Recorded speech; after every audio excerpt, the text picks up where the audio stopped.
Bienvenue sur Géopolitique 360, la chaîne qui décrypte l'actualité mondiale sans filtre. Aujourd'hui, nous allons parler de Géopolitique 360, comprendre le monde avant qu'il ne change. Depuis quelques semaines, on entend parler d'accords sanitaires signés par certains de nos gouvernements avec les États-Unis, sans que l'on sache réellement de quoi il s'agit. Et si la nouvelle stratégie sanitaire des États-Unis cachait aussi une bataille géopolitique en Afrique? Avec la America First Health Strategy, Washington multiplie les accords médicaux sur le continent. Mais derrière ces partenariats se cache une question brûlante. Aide humanitaire ou stratégie d'influence?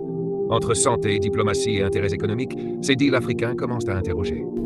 Alors aujourd'hui, nous allons mettre les projecteurs sur ce sujet. Nous allons évaluer les risques et nous allons situer les responsabilités. Bonjour, La voix de je m'appelle Géopolitique Nathalie 360.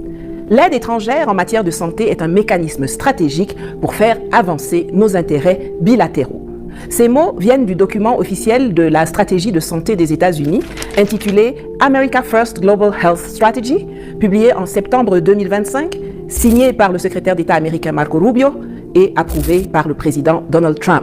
Si vous aimez ce type d'analyse géopolitique, abonnez-vous à la chaîne, activez la cloche et rejoignez notre communauté pour ne rien manquer des grandes actualités du monde. Ces mots, ce document nous disent que l'aide américaine n'est pas un acte humanitaire, que ce n'est pas un geste de solidarité, mais que c'est un mécanisme stratégique de politique étrangère 360. pour renforcer les intérêts américains. Vous me direz, c'est légitime. Ce qu'il est moins, c'est qu'il y a des pays africains qui ont signé des accords sur la base de cette stratégie. Quand on consulte le site du ministère américain des Affaires étrangères, on y mentionne, en date du 27 février 2026, 20 pays que vous voyez s'afficher à l'écran. Parmi eux, il y a les usual suspects, des mendiants professionnels et congénitaux. Mais il y a aussi des noms qui surprennent. Botswana, Burkina Faso, Niger. Aïe, qu'est-ce qui n'a pas marché? Des pays dont les dirigeants se réclament du souverainisme, de la dignité africaine et de la rupture avec l'ordre néocolonial. Douma Boko du Botswana, qui a rejeté une invitation de Donald Trump à se rendre à Washington après la découverte de terres rares critiques pour l'industrie technologique et militaire occidentale, affirmant que si quelqu'un veut discuter des ressources du Botswana, il se déplace à Gaborone. Et qui a aussi refusé de plier face au FMI dans le dossier du diamant. Ibrahim Traoré du Faso et Abdraman Tiani du Niger, qu'on ne présente 360. plus, qui ont chassé les ambassadeurs français, qui ont éjecté la présence militaire occidentale, qui sont sortis de l'organisation sous-régionale de l'AQUES qu'on appelle CEDEAO et qui ont recalibré et se sont réappropriés la gestion des ressources stratégiques du Sahel. Ces pays-là, ces hommes-là, auraient signé un accord intitulé America First. Tiens, venez avec moi, on va enquêter.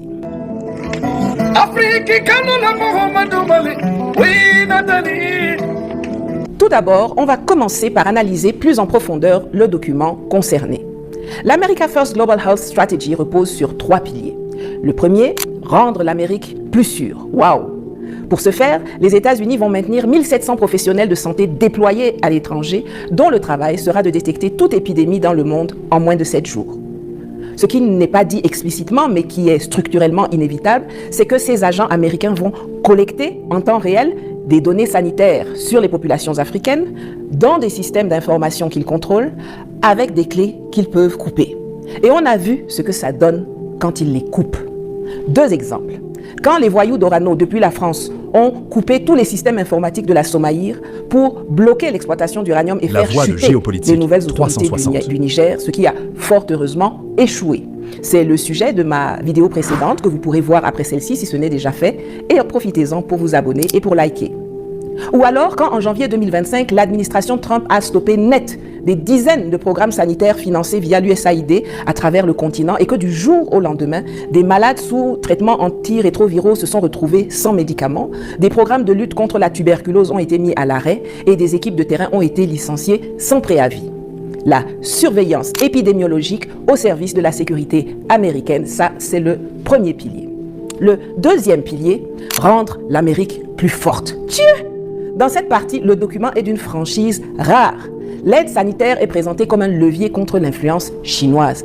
Pas un virus, pas une bactérie, non, l'influence chinoise, explicitement, rien que ça.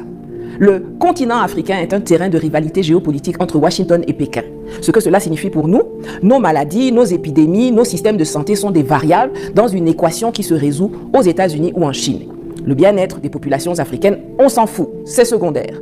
Vous n'êtes pas les sujets de votre propre santé, vous en êtes les objets. Yako. Enfin, le troisième pilier, rendre l'Amérique plus prospère. Maman Nangae, là, le masque tombe complètement. Le document annonce un partenariat pour distribuer à des millions de personnes un médicament de prévention du VIH appelé Lenacapavir. Ce médicament est produit par Gilead Sciences, une entreprise basée en Californie, cotée en bourse, dont les actionnaires sont évidemment américains. La formulation du document est d'une clarté désarmante. L'objectif est d'aider Gilead à s'implanter dans de nombreux marchés, tout simplement. L'aide sanitaire américaine sert à ouvrir des marchés commerciaux africains à des multinationales américaines. L'Afrique est le marché, la santé des Africains est le produit d'appel. Aucune mention du soutien à la production locale de médicaments ou de vaccins en Afrique. L'ambition de l'Union africaine de fabriquer 60% de ces vaccins sur le continent d'ici 2040, inexistante, ignorée. Sûre, forte, prospère. Ces trois mots concernent l'Amérique et uniquement l'Amérique. Ce document n'est pas un plan de santé pour l'Afrique, c'est un plan de puissance américaine dont l'Afrique est le terrain d'exécution. Et les pays africains ont signé avec les États-Unis des Memoranda of Understanding, qu'on appelle MOU, La pour voie de mettre en œuvre géopolitique cette 360. stratégie. Avant d'aller plus loin, posons une question essentielle. C'est quoi un MOU? Un Memorandum of Understanding est en droit international une déclaration d'intention politique. Ce n'est pas un traité. En règle générale, il ne crée pas d'obligation légalement exécutoire devant un tribunal international. Un gouvernement peut techniquement le dénoncer, le renégocier, s'en écarter sans violer formellement le droit des traités. Ça, c'est la bonne nouvelle. Maintenant, la mauvaise. L'absence de contraintes juridiques formelles ne signifie pas l'absence de pression réelle. Un MOU crée des engagements politiques, des attentes, une dépendance opérationnelle. Et entre le Malawi et les États-Unis, par exemple, le déséquilibre de puissance est abyssal. Ce déséquilibre transforme un texte non contraignant juridiquement en une pression très concrète politiquement ou économiquement. On l'a vu avec le Zimbabwe qui a osé refuser de signer ce fameux MOU. Illico presto, l'ambassadrice des États-Unis à Harare a pondu un communiqué annonçant que, puisque c'est comme ça, les États-Unis allaient réduire leur assistance sanitaire existante. Par ailleurs, les MOU liés à cette stratégie ne sont pas vagues. Ils contiennent des objectifs chiffrés, des délais stricts, des mécanismes de reporting qui placent les États africains signataires en position de redevabilité vis-à-vis de Washington et non pas vis-à-vis de leur propre population. Passons maintenant à la question qui dérange, celle que tout citoyen africain est en droit de poser à ses dirigeants. À quel moment un État africain souverain signe-t-il un document intitulé America First? Ce titre n'est pas un détail rhétorique, ce n'est pas une question de communication, c'est une doctrine. America First signifie exactement ce que ça dit. L'Amérique d'abord. Pas l'Afrique, pas ses populations, pas ses patients. L'Amérique. Faites l'expérience inverse. Imaginez les États-Unis signer avec un pays africain un accord intitulé Afrique d'abord, ou avec la Chine ou l'Europe un accord dénommé China First ou l'Europe First. Mais l'indignation serait immédiate, totale. Aucun président américain, aucune administration ne survivrait politiquement à une telle signature. Mais des gouvernements africains ont signé un document qui proclame dès son titre que leurs populations ne sont pas la priorité. Est-ce qu'ils ont même lu ce document avant de signer ? Par nature, par désignation, il s'agit ici d'un accord déséquilibré. Les signataires africains, qu'ils soient chefs d'État, ministres, secrétaires d'État, ne sont pas là pour reléguer nos intérêts derrière ceux des États-Unis. Il est bon qu'ils s'en souviennent. La signature d'un MOU se fait en général au niveau ministériel, puisque en réalité, il s'agit juste d'un document de préparation à l'entente. Mais avec la America First Global Health Strategy, on a affaire à un document bourré de très fortes implications politiques.